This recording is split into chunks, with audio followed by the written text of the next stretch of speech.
अभी तक हमने डिस्क्रीट रैंडम वेरिएबल के बारे में पढ़ा है। इस वीडियो में हम कंटिन्यूस रैंडम वेरिएबल के बारे में सीखेंगे। सो देखते हैं कि पहले डिस्क्रीट रैंडम वेरिएबल में और कंटिन्यूस रैंडम वेरिएबल में क्या क्या डिफरेंसेस हैं, जो कि बहुत थोड़े से डिफरेंसेस हैं। उसके बाद हम दो एग्जांपल्स करेंगे, जिन एग्जांपल से हमारे सारे कंसेप्ट जो है ना कंटिन्यूस रैंडम वेरिएबल के बारे में क्लियर हो जाएंगे। So let's start. बहुत अच्छे पहले हमने बताया था कि रैंडम वेरिएबल एक फंक्शन है जो मैप प्रोवाइड करता है सैंपल स्पेस की वैल्यूज़ को रियल वैल्यूज़ पे। हमने ये कहा था कि जो डिस्क्रीट रैंडम वेरिएबल के केस में जो रैंडम वेरिएबल है वो या तो फाइनाइट होगा, उसकी जो रेंज है वो या तो फाइनाइट होगी, या उसकी जो रेंज है वो काउंटेबल इनफाइनाइट होगी। In contrast to that continuous variable के केस के अंदर जो रैंडम वेरिएबल की रेंज है वो अनकाउंटेबल इनफाइनाइट होगी। सो ये वाला पहला डिफरेंस जो है मैंने यहाँ पे लिख दिया है। हमारे पास एक रैंडम वेरिएबल x अगर गिवन हो और वो डिस्क्रीट हो तो उस केस में उसकी जो रेंज है वो या तो फाइनाइट होगी या काउंटेबल इनफाइनाइट होगी।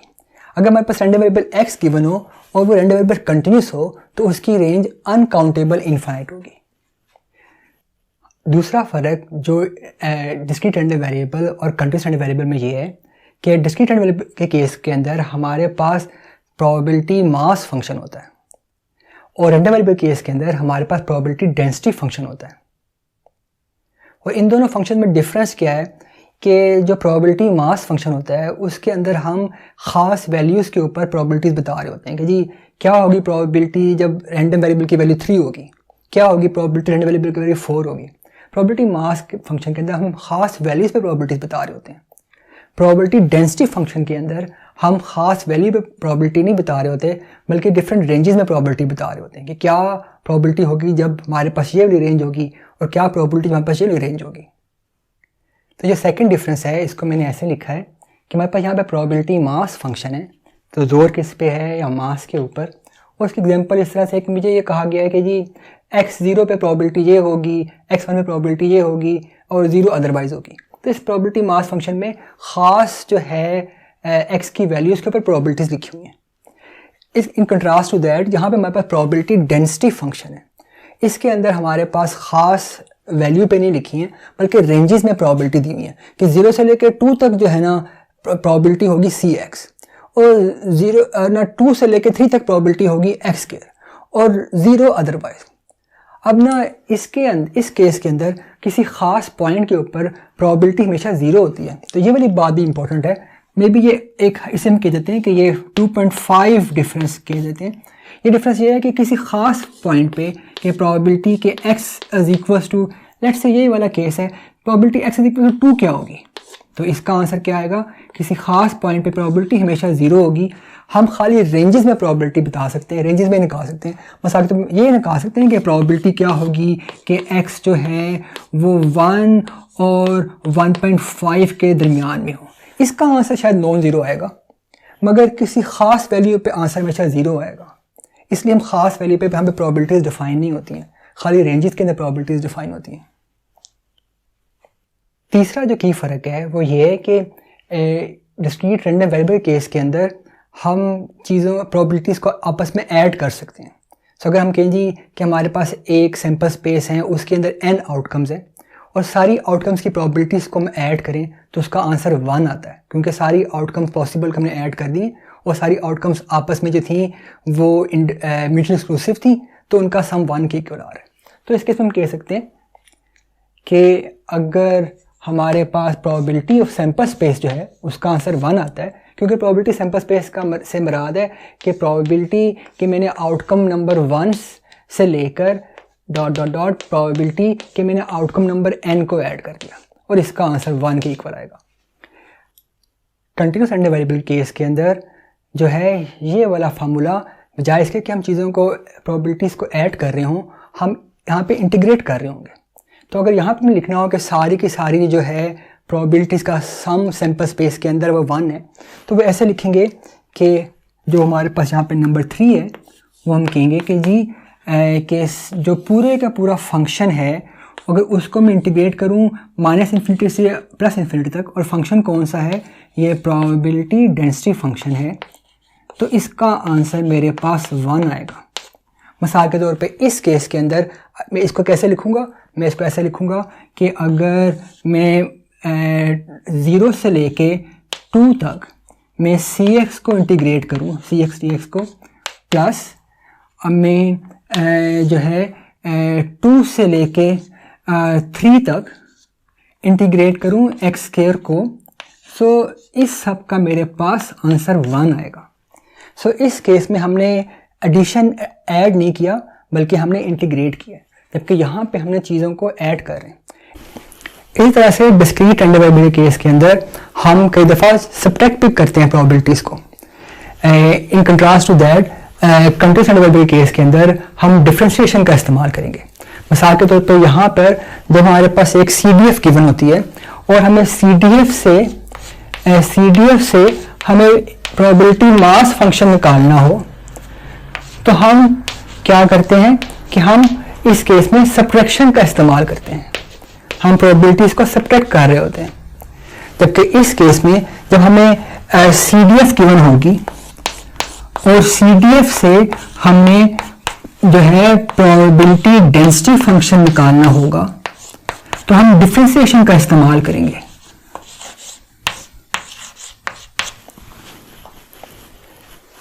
सो अब इन सारी चीज़ों को हम बिल्कुल क्रिस्टल क्लियर करते हैं यूजिंग 2 एग्जांपल्स। सो ये हमारे पास एग्जांपल नंबर 1 है, जिसमें हमारे पास एक रैंडम वेरिएबल x है और उसकी प्रोबेबिलिटी डेंसिटी फंक्शन हमारे पास गिवन है। और प्रोबेबिलिटी डेंसिटी फंक्शन इस तरह से है कि जी एक रेंज पे है कि 0 से लेकर 2 तक, ये रेंज जो है ये ऑब्वियसली अनकाउंटेबल इन्फिनिटी है। उसके ऊपर हमारे पास इसकी वैल्यू cx² है और 0 अदरवाइज, यानी इस रेंज में ये वाली प्रोबेबिलिटी आती है, अदरवाइज प्रोबेबिलिटी 0 आती है। और हमने ना इसके 6 डिफरेंट पार्ट्स करने हैं। पहला पार्ट कह रहा है कि c की वैल्यू क्या है, कि ये c जो है इसकी वैल्यू क्या है। दूसरा पार्ट कह रहा है इसकी करस्पॉन्डिंग जो है CDF क्या होगी, तो हमें इसकी करस्पॉन्डिंग CDF लिखनी है। तीसरा पार्ट कह रहा है कि प्रोबेबिलिटी क्या है कि x की वैल्यू इज इक्वल टू 1 हो, कि x इज इक्वल टू 1 का आंसर क्या होगा। चौथा पार्ट कह रहा है कि ख़ास रेंज के अंदर x की प्रोबेबिलिटी क्या होगी। और पांचवा पार्ट, छठा पार्ट हमें कह रहा है कि हमें एक्सपेक्टेड वैल्यू और वेरिएंस निकालना है। ठीक है, सो लेट्स स्टार्ट। पहले हम स्टार्ट करते हैं पार्ट ए से। पार्ट ए कह रहा है कि फाइंड सी की वैल्यू फाइंड करें। उसके लिए हम जो फैक्ट इस्तेमाल कर रहे हैं वो ये है कि अगर मैं इंटीग्रेट करूं माइनस इन्फिनिटी से इन्फिनिटी तक जो प्रोबेबिलिटी डेंसिटी फंक्शन f(x) है इसको, सो मेरे पास इसका आंसर 1 आता है। ये इसी तरह से जैसे सैंपल स्पेस की प्रोबेबिलिटी 1 होती है, ये वही वाला कंसेप्ट जो है डिस्क्रीट से कंटिन्यूस के अंदर आया। सो हम ये वाला चीज़ को इस्तेमाल करेंगे c की वैल्यू निकालने में। सो हमारे पास इस केस में फंक्शन डिफाइन है 0 से 2 तक, तो हमारे पास यहाँ लिखे होंगे 0, यहाँ होगा 2, और फंक्शन f(x) जो है वो cx² हम यहाँ पे लिखेंगे dx। इस केस में हमारे पास खाली एक ही रेंज है जिस पे x डिफाइन है, तो हमने खाली एक रेंज पे इंटीग्रेट कर रहे हैं। अगर मल्टीपल रेंजेस पे x डिफाइन होता तो हम सारी रेंजेस पे इंटीग्रेट करके उनके आंसर को ऐड कर रहे होते। सो अब हमने क्या करना है कि जी इसको सोल्व करना है, और सोल्व करने के लिए हम जल्दी से रिवाइज कर लेते हैं कि इंटीग्रेशन का फार्मूला क्या था। तो वो फार्मूला ये था कि अगर मैंने इंटीग्रेट करना हो xn dx को, तो इसका आंसर आता है xn+1 डिवाइडेड बाय n+1। तो ये वाला फार्मूला हमने यहाँ पे इस्तेमाल करना है। तो इसका आंसर आएगा cx³ और ये है जी 0 से लेकर 2 तक मैंने इसमें वैल्यूज पुट करनी है। इसका आंसर बाय द वे 1 आना चाहिए, तो इसका आंसर भी 1 आना चाहिए। आगे सॉल्व किया तो है जी यहाँ पर आया 8/3 माइनस 0/3 इक्वल्स टू 1, तो इसका आंसर आया c 8/3 इक्वल्स टू 1। इसका मतलब है c की वैल्यू आ रही है 3/8, तो c की वैल्यू 3/8 आ गई। अब हमने जो बाकी सवालों में c की वैल्यू 3/8 इस्तेमाल करनी है, क्योंकि हम c की वैल्यू के बगैर बाकी सवालों को हल नहीं कर सकते। तो हमने यहाँ पे c की जगह पे 3/8 लिख दिया है। सो अब जो है हम पार्ट 2 करते हैं। पार्ट 2 में उसने कहा है कि जो प्रोबेबिलिटी डेंसिटी फंक्शन है इसके करस्पॉन्डिंग हमें CDF निकाल के दे।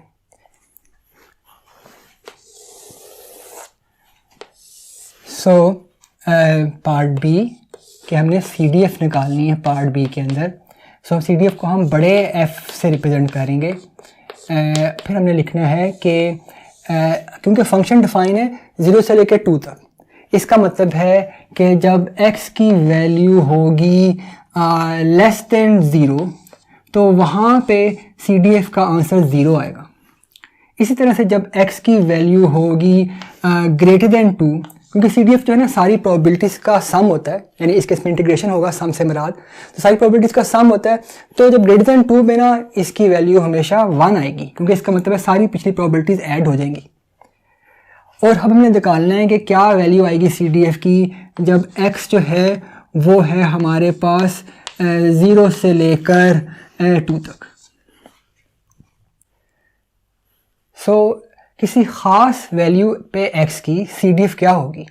तो ख़ास वैल्यू पे जो CDF की डेफिनेशन है वो इस तरह से है कि प्रोबेबिलिटी कि x is less than equals to x की वैल्यू के, ये रैंडम वेरिएबल है, ये एक ख़ास वैल्यू है x की। और इसके हम ऐसे लिखेंगे कि जी इसका मतलब है कि जो रेंज हमें डिफाइन है उस रेंज को हम ऐसे भी लिख सकते हैं कि ये इसके इक्विवेलेंट है कि प्रोबेबिलिटी कि जो है x जो है वो -∞ से लेकर जो है ना x की इस वैल्यू तक जा रहा है। क्योंकि इस लेस देन इक्वल का मतलब यही है कि शुरू से लेके x तक सबको ऐड कर दो। शुरू से मुराद है कि -∞ से लेके x तक सबको ऐड कर दो। इसका मतलब हमारे पास ये रेंज आएगी, तो हम इस रेंज को लिखते हैं, ये रेंज है जी -∞ से लेकर x तक। और f(x) में क्या आएगा, यहाँ पे क्या आएगा फंक्शन, वो है जी 3/8 x² dx। इसका आंसर हमने निकाल के यहाँ पे लिखना है। तो इसको सोल्व करते हैं, हमारे पास आंसर आएगा 3/8 और ये आएगा जी x³/3। इंटीग्रेट करके हमने जो है ये वाला इंटीग्रेशन का फार्मूला लगाया है और इसमें हमने रेंज हमारे पास थी इसकी -∞, जो इस केस में था वो -∞ नहीं रहेगा बल्कि -∞ से मुराद 0 है, क्योंकि फंक्शन जो है वो 0 से शुरू होता है। सो इस केस में हमने यह -∞ से मुराद 0 है, तो यहाँ आएगा 0 से x तक। इसका आंसर निकालेंगे तो 3 से 3 कट गया और ये आएगा x³ over 8 माइनस 0³/8 और which is equals to x³ over 8। So इस केस में मेरे पास जो है CDF होगी x³ over 8। सो ये मेरे पास जो है इस फंक्शन की CDF आ गई है। सो अब जो है हम D पार्ट करते हैं, नहीं C पार्ट करते हैं, जिसमें कहा गया है कि क्या आएगी प्रोबेबिलिटी x = 1। और ये पार्ट सबसे ज़्यादा आसान है क्योंकि जो कंटिन्यूस रैंडम वेरिएबल के केस के अंदर किसी ख़ास वैल्यू पे प्रोबेबिलिटी का आंसर हमेशा 0 आता है। तो इस पार्ट का आंसर जो है ना वो क्या आएगा, वो 0 आएगा। सो ये किस्म का फ्री जो है ना ये वाला पार्ट है कि इसका आंसर 0 आना है। जो D पार्ट है उसके केस में आंसर 0 नहीं आएगा, शायद कुछ और आएगा, क्योंकि इसमें हमारे पास एक रेंज है कि x की वैल्यू इस रेंज से इस रेंज तक क्या होगी। सो अब पार्ट D करते हैं।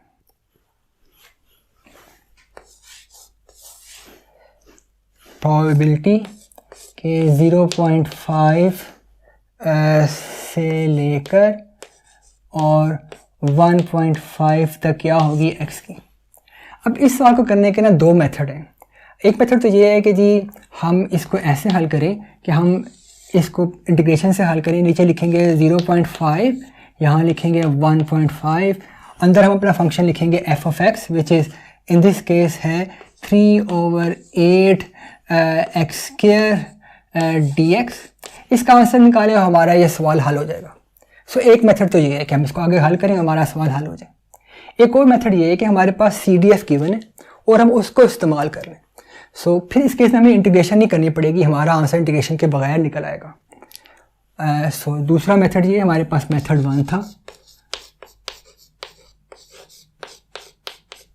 और जो इसका मेथड 2 है जो खाली तब काम करता है जब हमारे पास CDF भी गिवन हो, जब हम CDF में निकाल ली हो। सो इसमें हमें क्या करना है कि प्रोबेबिलिटी के जो x है वो 0.5 से लेके 1.5 तक है, वो इक्वल्स टू होगी f, यानी कि जो CDF है वो क्या जी 1.5 पे माइनस जो CDF है वो 0.5 पे। और इसका आंसर हम यहाँ से देख सकते हैं कि क्या आएगा। तो 1.5 मतलब कि यही वाला दोनों केस में रेंज आ रही है, 1.5 के केस में भी और 0.5 के केस में भी। तो हमने पहले 1.5 की वैल्यू इसमें लिखी, तो वो आ रहा है जी 1.5 ओवर 8 क्यूब, यहाँ पर 5 के ऊपर है, और दूसरा आएगा जी माइनस 0.5 क्यूब ओवर 8, और जो 1.5 है वो होता है 3/2। तो 3/2 को हमने जब क्यूब करेंगे सो वो बन जाएगा 3/2 को हमने क्यूब करना है, और हम 8 को बाहर निकाल लेते हैं, 1/8 बाहर आ गया, माइनस 1/2 को हमने क्यूब करना है, और 3/2 का क्यूब आएगा हमारे पास 27/8। सो इसका आंसर आएगा 1/8 बाहर कॉमन है, इसका क्यूब हमारे पास आएगा 27/8 माइनस 1/8। तो इसका आंसर आएगा 26/64। इसको अगर सिंप्लीफाई करें तो हमारे पास आंसर आएगा 13/32।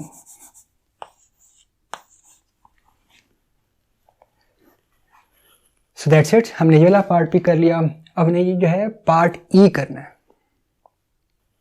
सो पार्ट ई के केस में हमने एक्सपेक्टेड वैल्यू निकालनी है एक्स की। सो एक्सपेक्टेड वैल्यू एक्स का निकालने का फार्मूला क्या होगा, वही फार्मूला जो डिस्क्रीट के केस में था, बस वहाँ पे हम चीज़ों को ऐड कर रहे थे, यहाँ पे हम इंटीग्रेशन कर रहे होंगे। तो इसका फार्मूला है जी -∞ से +∞ तक x.f(x) dx। तो ये हमारे पास एक्सपेक्टेड वैल्यू निकालने का फार्मूला है। तो इस फार्मूले को हमने यूज़ किया इस वाले फंक्शन के लिए, तो हमारे पास आएगा 0 से लेके 2 तक x.3/8x² dx। और इसको हमने आगे सोल्व किया तो हमारे पास आया 3x³ / 8 और 0 से लेके 2 dx तक इसको सोल्व करना है, which is equals to 3/8 and x4/4 and 0 से लेके 2 तक हमने सोल्व करना है। और ये किसका आंसर आएगा कि जी 3/32 एंड जब हम 2 पुट करेंगे इसके अंदर तो हमारे पास आएगा 16 माइनस 0 पुट करेंगे इसके हमारे पास 0 ही आएगा, और इसका आंसर आएगा 3/32 टाइम्स 16। इसको सिंप्लीफाई करेंगे तो इसका आंसर आएगा इक्वल्स टू 3/2। इसकी मतलब है कि जो एक्सपेक्टेड वैल्यू है वो 3/2 के बराबर है। अब हमने जो है इस रैंडम वेरिएबल का वेरिएंस निकालना है। जो हमारे पास f पार्ट है, f और लास्ट पार्ट, वो कह रहा है कि हमने वेरिएंस निकालना है x का, और वेरिएंस का फार्मूला वो जो हमने डिस्क्रीट से सीखा था वो हम यहाँ पे इस्तेमाल करेंगे कंटिन्यूस के केस के अंदर। वेरिएंस ऑफ जो x है वो इक्वल्स टू होगा कि जो expected value of x² minus expected value of x whole square. तो ये वेरिएंस का हमारे पास फार्मूला है। सब हमने निकाल लिया एक्सपेक्टेड वैल्यू ऑफ x²। तो हम पहले निकालते हैं जी एक्सपेक्टेड वैल्यू ऑफ x²। वो किसके बराबर होगी, वो बराबर होगी कि जो है -∞ से +∞ तक x².f(x) dx। इसको हमने इस केस के अंदर लिखा तो -∞ की जगह पर लिखेंगे जहाँ से फंक्शन डिफाइन होता है, 0 +∞ जगह पर जहाँ पर फंक्शन की डेफिनेशन ख़त्म होती है विच इज़ 2, और जी x² फंक्शन हमारे पास था 3/8 x² dx।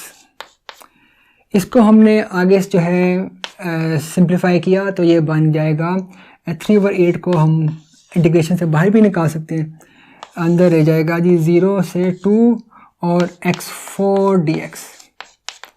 इंटीग्रेशन अप्लाई की तो इसका आंसर आएगा 3/8 और यहाँ आएगा x5/5 और ये 0 से 2 तक। इसको और सिंप्लीफाई कर सकते हैं तो इसका आंसर आएगा 3/40 और x5 और इस पे 0 से 2 तक, विच इज़ इक्वल्स टू 2⁵ होता है 32। सो आएगा 3/40, यहाँ पे आएगा 32 माइनस 0⁵ होता है 0, तो ये आएगा 0 विच इज़ इक्वल्स टू, सो ये आ जाएगा जी 4 से कट जाएगा ये 5, सो ये बनेगा 12/5। सो जो वेरिएंस है वो आ रहा है 12/5। सो अब हम एक और एग्जांपल करते हैं जिसके अंदर हम जो CDF से प्रोबेबिलिटी डेंसिटी फंक्शन निकालने की कोशिश करेंगे।